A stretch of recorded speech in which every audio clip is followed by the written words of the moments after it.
하나님의 보호하심과 은혜로 우리 4월 마지막 주 예배를 드립니다. 오늘도 예배를 드릴 수 있도록 우리에게 건강을 허락해 주시고 또 시간을 허락해 주시고 또 환경을 허락해 주신 하나님 앞에 영광을 돌립니다. 오늘 예배에 참석한 모든 성도님들이 예배를 통해서 주님 주시는 참된 평화를 누리시기를 바랍니다. 우리 주변에 일어나고 있는 크고 작은 일들을 보면서 우리가 오늘 본문 말씀에 사도 바울이 말씀해 주고 있는 그 내용들이 새삼 새로워지고 있습니다. 오늘 3장 1절을 보면은 사도 바울이 말세에는 고통하는 때가 이른다 이렇게 경고를 하였습니다. 이 바울이 말한 말세라고 하는 것은 우리가 흔히 말세다 이런 말을 하는데 그 성경에서 말하는 말세는 그럼 언제를 말하느냐라고 하는 것입니다. 그 말세는 예수님께서 승천하신 이후 다시 오실 때까지를 그 기간을 가리켜서 말세다 이런 단어를 사용을 하고 있습니다. 그렇다라고 하면 예수님께서 이제 시간이 지날수록 오실 날이 점점점 더 가까워지는 것은 사실입니다. 그렇다라고 하면 이 가까워지면 가까워질수록 말세에 고통하는 때가 이른다라고 하는 그 말씀이 아마 우리의 삶 가운데 피부로 와서 닿게 된다라고 하는 말씀입니다. 베드로전서 5장 8절은 이런 말씀을 그래서 기록하고 있습니다. 너희 대적 마귀가 우는 사자같이 두루 다니며 삼킬 자를 찾는다. 마지막 때가 가까우면 올수록, 다시 말씀드리면 예수님의 재림 때가 가까우면 올수록 기승을 부리고 믿는 사람들을 향해서 고통을 주는 그 세력이 뭐냐? 마귀다라고 하는 겁니다. 왜냐하면 예수님이 재림으로 오시면 이제 심판주로 오시기 때문에 자기들이 어떻게 돼야 될 것인가로 알고 있기 때문에 계속해서 더 강하게 발악을 하는 사단의 세력을 우리가 느낄 수 있다라고 하는 것입니다. 그 세력으로 말미암아서 우리는 영향을 받는데 삶 가운데서, 생활 가운데서, 인간과의 관계 속에서 그런 고통이 따른다라고 하는 것입니다. 우리가 창세기 3장 1절부터 6절 말씀을 우리가 보시면은 태초에 사탄이 지혜로운 동물을 선택을 합니다. 그 지혜로운 동물이 누구냐, 무엇이냐라고 하면 바로 뱀이었습니다. 그래서 뱀을 통해서 아담과 하와가 하나님의 말씀의 울타리를 벗어나게 합니다. 그 창세기 4장 5절에서 8절 말씀을 가보면 에덴 밖에서 출생한 가인에게 악한 생각을 갖게 합니다. 그래서 동생 아벨을 쳐 죽이도록 부추깁니다. 그리고 4장 16절에 의하면 가인의 후손들인 에덴으로부터 멀어진 놋 땅에 거하게 되고 23절에는 그곳에서 사람들의 문화를 만들어서 자기 중심적인 삶을 유지하기 시작합니다. 그러면서 창세기 4장 23절 말씀에 의하면 다른 사람을 죽이는 일을 서슴지 않고 자행했고 그것을 다른 사람들에게 내가 누구를 죽였다고 자랑하고 있는 내용들이 나오고 있습니다. 그 후에 사람들은 점점 하나님으로부터 멀어지게 되고 결국 창세기 6장에 가서는 노아의 홍수라고 하는 죽음의 징계를 경험을 하게 됩니다. 노아 홍수 사건으로 인해서 겨우 살아남은 사람들은 8명이었습니다. 노아와 노아의 아들들과 그 자부들이었습니다. 살아남은 사람들이 번성하면서 시간이 흘렀습니다. 그러나 그 살아있는 사람들이 긴장하며 살지 아니하고 시간이 지나자 여전히 하나님을 떠나 자기 중심적인 삶을 또 살기를 시작을 합니다. 그 결과로 창세기 11장에 이르러서 바벨탑 사건이 기록하고 있습니다. 바벨 사건이 일어나기 전에 온 땅에 구음이 하나였고 언어가 하나였다고 성경은 기록하고 있습니다. 근데 창세기 11장의 말씀을 보시면 하나님을 대적하기 위하여 성과 대를 쌓기를 진행합니다. 그래서 하나님께서는 언어를 혼잡하게 하고 그 많은 대적들을 온 지면으로 흩으셨다라고 말씀합니다. 그리고 창세기 12장에 가서는 아브라함이 등장을 합니다. 롯이 살던 소돔 지역과 요단 들녘 주변 사람들도 자기 눈에 좋은 대로 살았다라고 하는 것이 그 아브라함 시대 롯이 살던 소돔 지역과 요단 들녘 주변에 살았던 사람들입니다.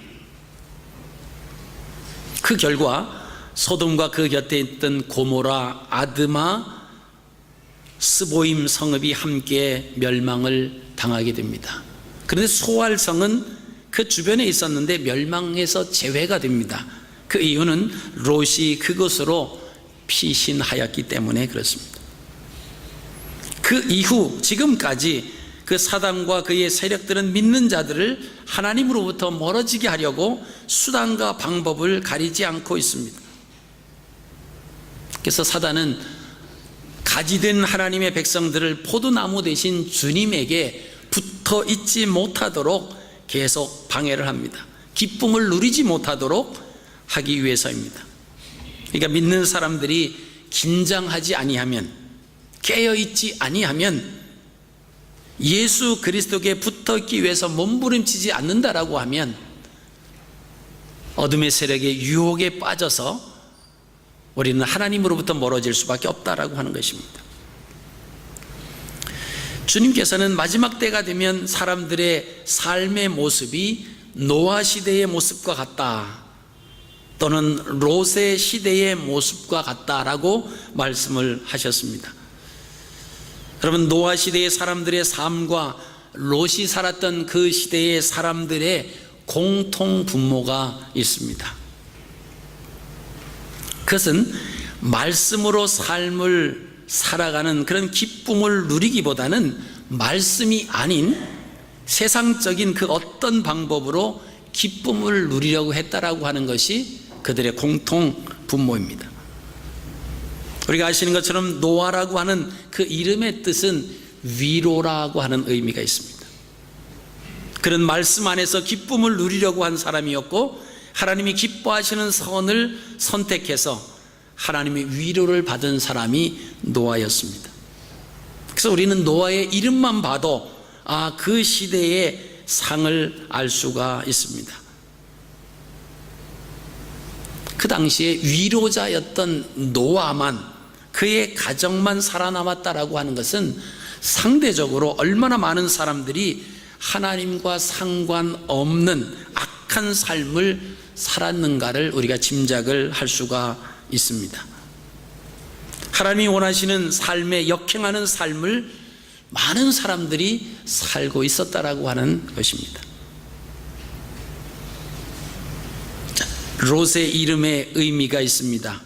롯의 의미는 가리워진 자라고 하는 의미입니다.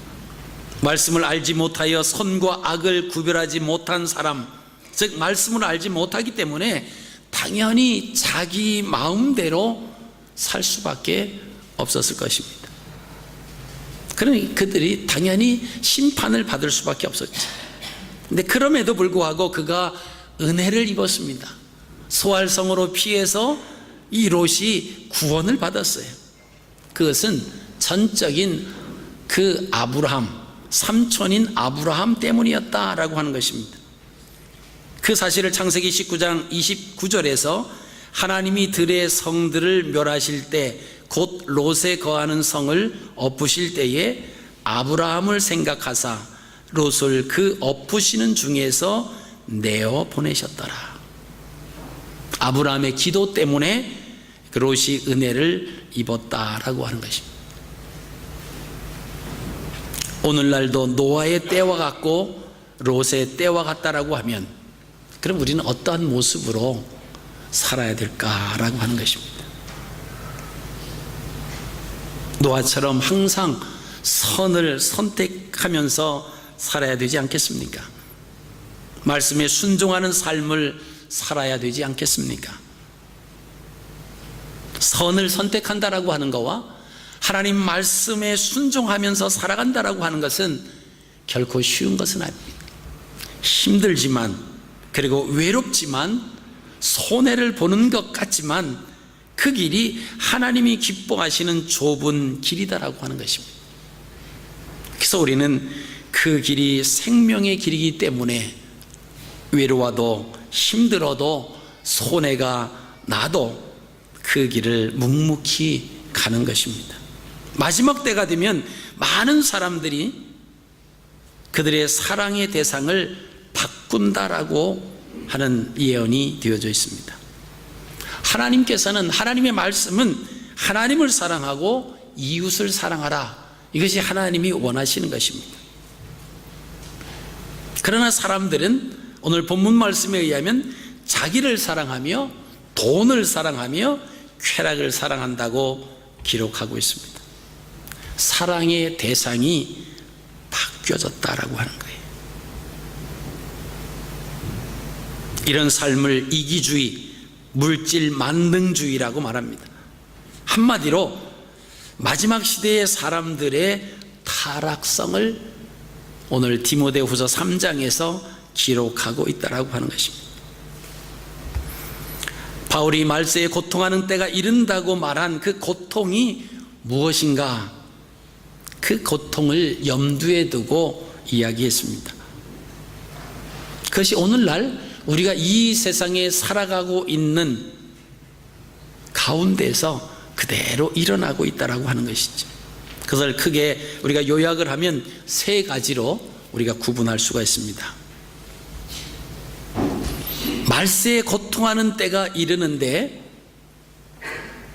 그것이 무엇이냐? 첫 번째로는 그 원인이 자기를 사랑하는 것 때문에 일어난다라고 하는 것입니다. 하나님을 사랑하고 이웃을 사랑하라고 하나님이 말씀하시는데 그 사랑을 저버리고 자기 중심적인 삶으로 바뀌어졌습니다.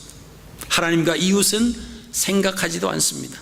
자신만 좋다라고 하면 그것이 무슨 일이든 거기에 올인합니다.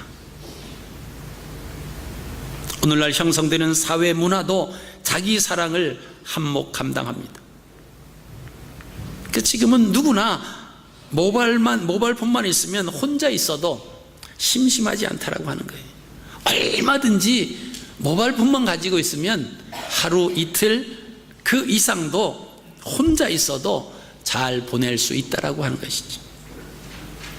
자기 중심적인 삶으로 이웃과의 대화가 없고 소통이 되지 않기 때문에 오해와 분쟁이 발생할 수밖에 없습니다.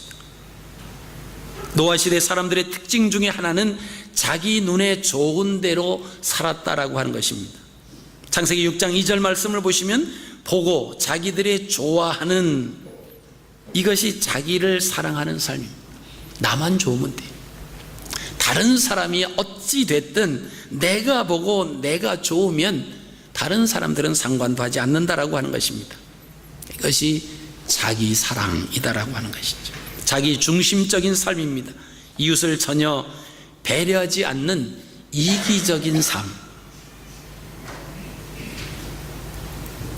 이 자기 사랑하는 것 때문에 말세에 고통하는 일이 더해진다라고 하는 것입니다. 두 번째로는 돈을 사랑하는 것이 문제가 된다라고 하는 것입니다. 하나님을 모르는 타락한 사람들은 돈을 생활의 수단으로 생각하지 않습니다. 그 자체를 목적으로 삼고 있습니다. 다시 말씀드리면 돈을 자신의 신으로 삼는다라고 하는 겁니다. 디모데전서 6장 10절 말씀을 보면 하나님께서 말씀을 통해서 사람들에게 경고합니다. 돈을 사랑하는 사람들에게 경고하는데, 돈을 사랑함이 일만하게 뿌리가 되나니 이것을 사모하는 자들이 미혹을 받아 믿음에서 떠나 많은 근심으로써 자기를 찔렀도다. 여러분, 돈 때문에 망하고 돈 때문에 자살하는 경우가 오늘날 얼마나 많이 있습니까? 돈을 사랑하기 때문에 그렇습니다. 오늘날 사회가 혼란스러운 것도 사실 돈을 사랑해서 일어난 부작용이다라고 하는 것을 어느 누구도 부인할 수가 없습니다. 우리가 세상에 살아가는 삶의 모습뿐만이 아니라 우리가 하나님을 섬긴다라고 하는 하나님의 백성들의 그 입장에서도 마찬가지죠. 물질 때문에 하나님 앞에 더 가까이 가지 못하는, 가까이 가고 싶은데 걸리는 게 물질이잖아요. 그래서 이게 우리가 이 물질에 대해서 자유하지 못하면 디모데전서 6장 10절에 있는 말씀처럼 돈을 사랑함이 일만하게 뿌리가 되는 것입니다. 이것을 사모하는 자들은 미혹을 받는다라고 하는, 그래서 결국에는 믿음에서 떠난다라고 하는 거예요. 그러니까 쉽게 이 구절을 우리가 다시 풀이한다라고 하면 돈과 하나님 두 중에 선택을 하라라고 하면 돈을 사랑하는 사람은 쉽게 하나님을 저버린다라고 하는 거예요. 그래서 미혹을 받아서 믿음에서 떠난다라고 하는 것입니다. 자, 믿음을 떠나서, 하나님을 떠나서 돈을 사랑하는 사람은 그럼 어떻게 되느냐? 그러면 행복하고 뭔가 다 얻어진 것 같고 여유롭고 이제는 모든 것이 다 풀려나갈 것 같은데, 오늘 6장 10절의 마지막 부분 말씀을 보시면 많은 근심으로 자기를 찔렀다. 결국 일만하게 뿌리가 돼서 자기를 근심 가운데 쌓여져 있다. 여러분, 우리가 돈 많은 사람들 행복하다고 생각을 할 수 있습니다. 돈이 있는데 저 사람 근심이 뭐가 있겠는가, 걱정이 뭐가 있겠는가, 그렇게 얘기하죠. 근데 성경은 많은 근심으로 자기를 찌른다라고 하는 거예요.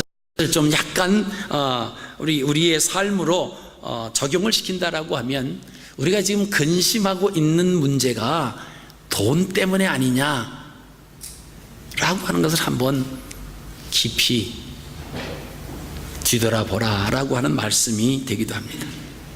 오늘날 사회가 혼란스러운 것도 돈의 부작용이고, 정치권도 교회도 예수 믿는 자들도 사실 여기에서 자유롭지 못하다라고 하는 것입니다. 어쩌면 그 문제의 핵심에 서 있을 수도 있습니다. 어느 누구도 예외가 될 수 없습니다. 목사도 장로도 평신도도 돈을 사랑한다라고 하면 예외되는 사람이 없다라고 하는 것입니다. 여러분, 직분이 문제가 아니에요. 내가 나면서부터, 어미 못해서부터 내가 신앙생활했다, 오래 믿은 게 문제가 아닙니다. 무엇을 지금 사랑하고 있느냐, 이거죠. 세 번째로, 마지막 때에 고통당하는 일이 되는 근원이 뭐냐? 쾌락을 사랑하는 것 때문이다 라고 하는 것입니다. 여러분, 쾌락 사랑은 도덕적인 타락이고 영적 타락의 수단이 됩니다. 다시 말씀을 드리면, 사람과의 관계, 하나님과의 관계를 파괴하는 것이 바로 쾌락을 사랑하는 것입니다. 이것이 노아 시대 그리고 롯의 시대의 모습이었습니다. 쾌락이라고 하는 히브리어 단어는 헤도네라고 하는 그 의미인데요, 그 단어인데 이것은 기쁨이다라고 하는 뜻이 있습니다. 기쁨, 쾌락. 무슨 기쁨이냐? 본래 기쁨은 에덴에서부터 비롯된 것입니다. 말씀과 함께 할 때 진정한 기쁨이 누리는 거예요. 우리가 이 땅에 살아가면서 기쁘다라고 하는 그 기쁨은 하나님으로부터 내려오지 아니하면, 그 믿음 안에서 오는 기쁨이 아니면 그 기쁨은 일순간뿐입니다. 잠시 기뻐하는 것 같지만 오히려 그 다음에 다가오는 것이 또 슬픔과 걱정과 염려다라고 하는 것이죠. 예수님께서 제자들에게 요한복음 15장 11절에 내 기쁨이 너희 안에 있어 너희 기쁨을 충만하게 하려 함이니라. 자, 예수 그리스도의 기쁨이다 이렇게 말씀하십니다. 내 기쁨이 너희 안에 있어. 이는 기쁨이 예수 그리스도에게서부터 온다라고 하는 것입니다. 자, 그렇다라고 하면 기쁨이라고 하는 것은 내가 말씀 안에, 예수님이 곧 말씀이시니까 그 말씀 안에 내가 붙어 있을 때 참된 기쁨을 누릴 수 있다라고 하는 말씀이죠. 이것을 좀 더 실감나게 설명해 주시는 부분이 있습니다. 요한복음 15장 5절이죠. 나는 포도나무요 너희는 가지라. 예수님이 포도나무다 이렇게 말씀하셨습니다. 히브리 사람들은 포도를 기쁨으로 이해하고 있습니다. 근데 사람들은 에덴을 떠나서 말씀을 떠나서 기쁨을 얻으려고 한다라고 하는 거예요. 어리석은 일이고 비합리적인 방법이고 그러니까 부작용이 나타날 수밖에 없다라고 하는 거예요. 진정한 기쁨, 하나님의 말씀을 통해서 예수 그리스도를 통해서 오는 그 기쁨이 진정한 기쁨임에도 불구하고 그 기쁨을 다른 데서 찾으려고 하는 겁니다. 그것이 쾌락을 사랑하는 거다라고 하는 것입니다. 롯의 시대에 보면은 창세기 19장 5절에 소돔 사람들이 롯의 집에 찾아온 사람을 보고 그들과 상관하겠다 이렇게 얘기를 합니다. 이것은 동성연애를 말합니다.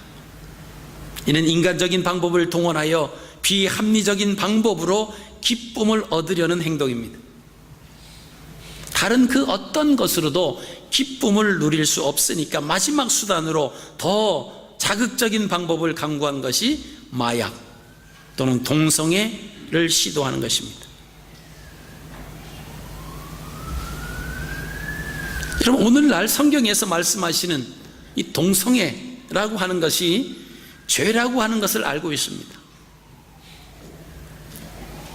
이 동성애를 지지하는 사람들이 반대하는 사람들에게 이런 이야기를 하면서 그들이 부정하지 못하도록 바리케이트를 치고 있습니다. 그것이 무슨 말이냐 하면, 당신이 이렇게 동성애들을 반대하고 그러는데 만약에 당신의 아들이, 당신의 딸이 동성애자라고 했을 때 그래도 반대하겠느냐? 어떤 분은 그 질문을 받고 선뜻 그래도 반대한다라고 하는 말을 못했다, 그렇게 고백하는 분의 말씀을 들었습니다. 여러분이라면 어떻게 하시겠습니까? 하나님 말씀에 죄라고 한 것이 분명히 기록되어 있는데 시대가 바뀌었다라고 해서 그 죄가 없어질 수 있을까요?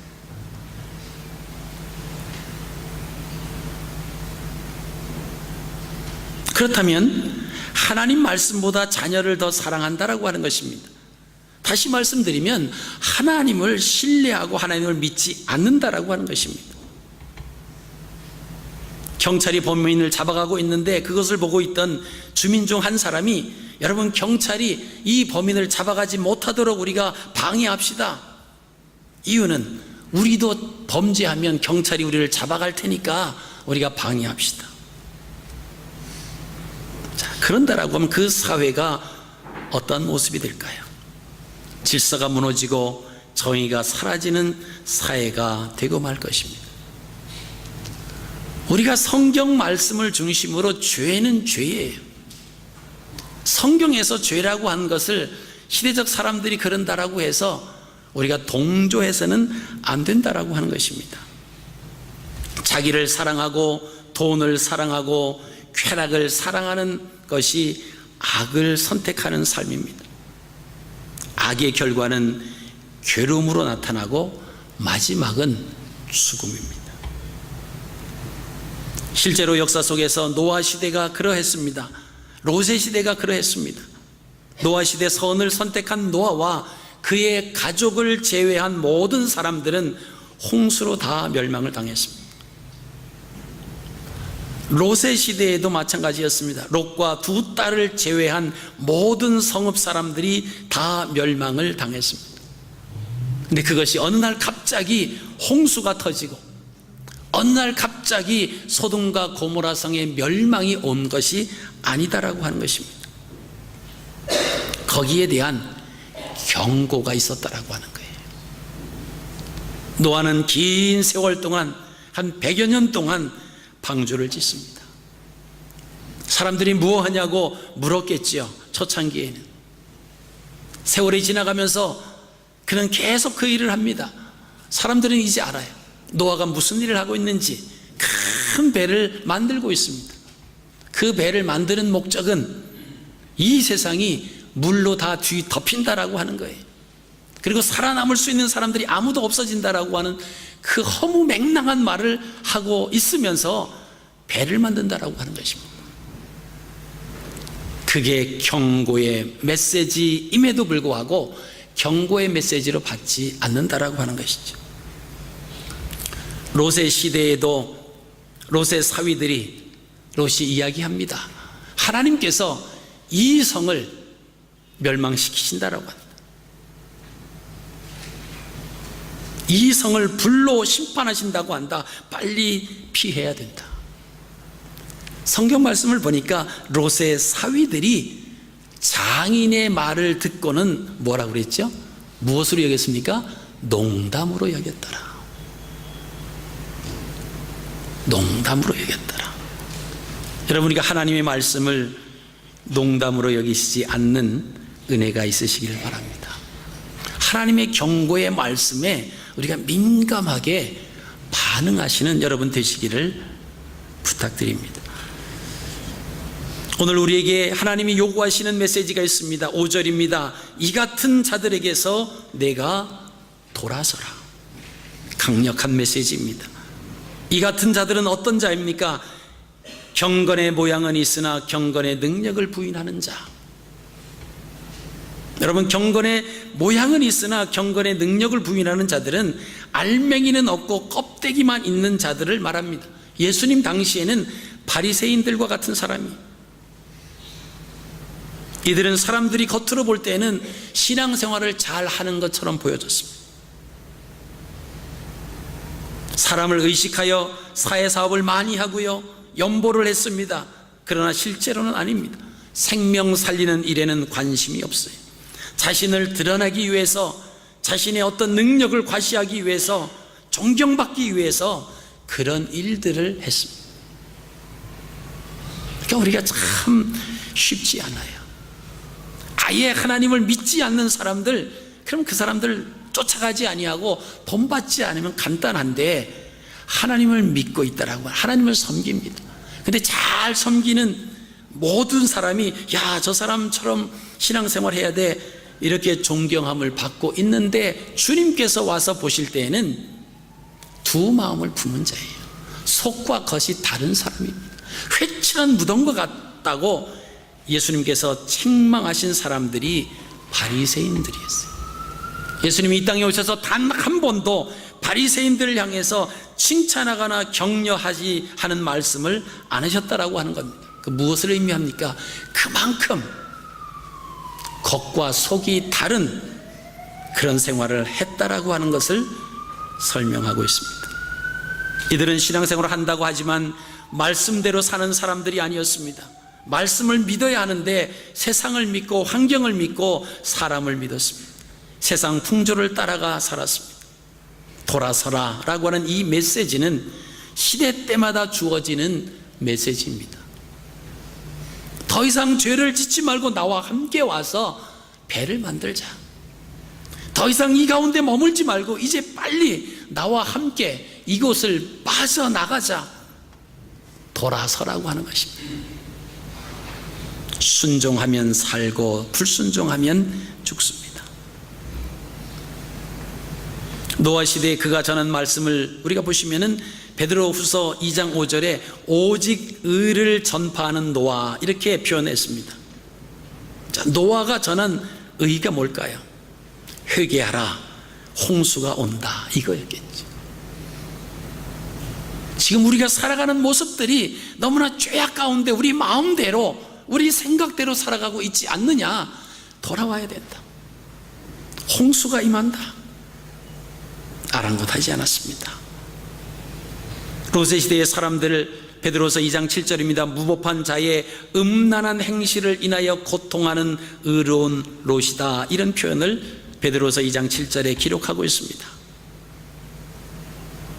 여러분, 창세기 19장 5절 이하의 말씀을 보시면 그 당시 사람들의 말을 들어보면 롯을 부르고 그에게 이르되 이 저녁에 내게 온 사람이 어디 있느냐 이끌어내라 우리가 그들을 상관하리라.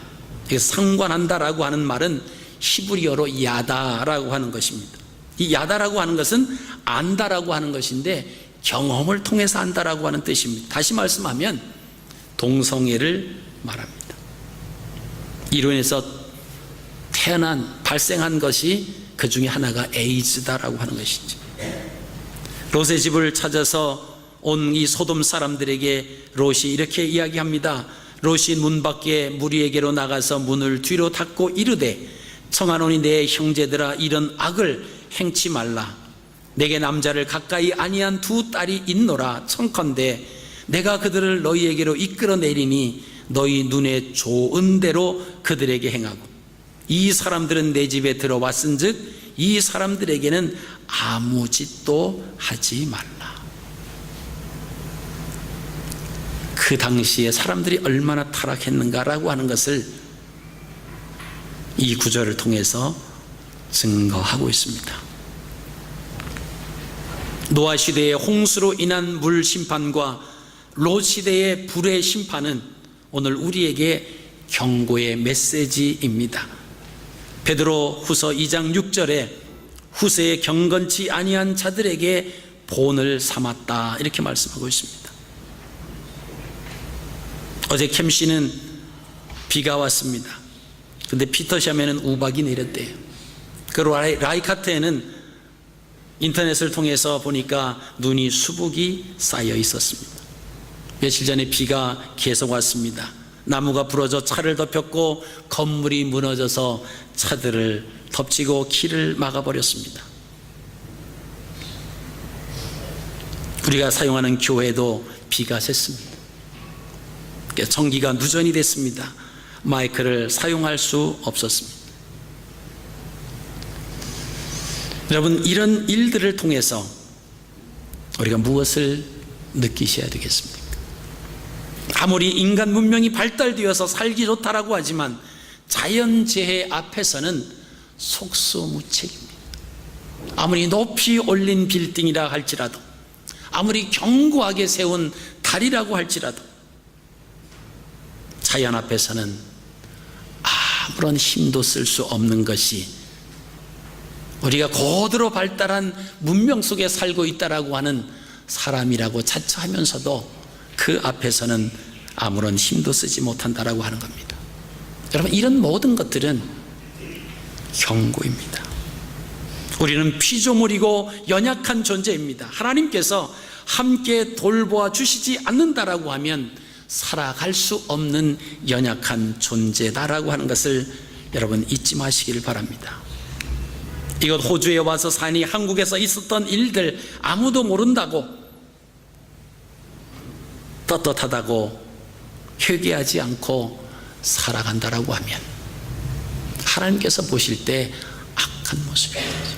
여러분, 돌이키시고 회개하고 하나님 앞으로 돌아오는 그런 삶을 사시기를 부탁을 드립니다. 말씀을 정리합니다. 우리 모두에게 오늘 제목과 같이 알맹이는 없고 껍데기만 있는 이 같은 자들에게서 내가 돌아서라. 경고의 나팔 소리가 울리고 있습니다.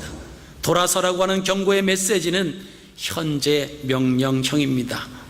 생각하지 말고 미루지 말고 지금 당장 돌이키라고 하는 의미입니다. 이것이 성도들의 삶의 변화를 요구하는 것입니다. 자기를 사랑하고 돈을 사랑하고 쾌락을 사랑하기를 하나님 사랑하는 것보다 더 사랑하는 삶에서 돌아서라고 하는 말씀입니다. 주 안에서, 말씀 안에서 여러분 평안을 누리기보다는 세상의 다른 것들을 누리려고 하는 그런 삶에서 우리로 하여금 돌아서라고 하는 말씀입니다. 사랑하는 성도 여러분, 오늘 우리 주변에서 일어나고 있는 크고 작은 일들을 그냥 지나쳐 버리지 마시기 바랍니다. 우리에게 하나님께서 주시는 경고의 메시지. 돌아서라. 이 말씀을 통해서 다시 한번 우리가 하나님께로 돌아서는 그 선택의 그 기회로 삼으시기를 바랍니다. 그래서 생명을 얻는 주인공들이 되시기를 주님의 이름으로 축복합니다. 살아계신 아버지 하나님,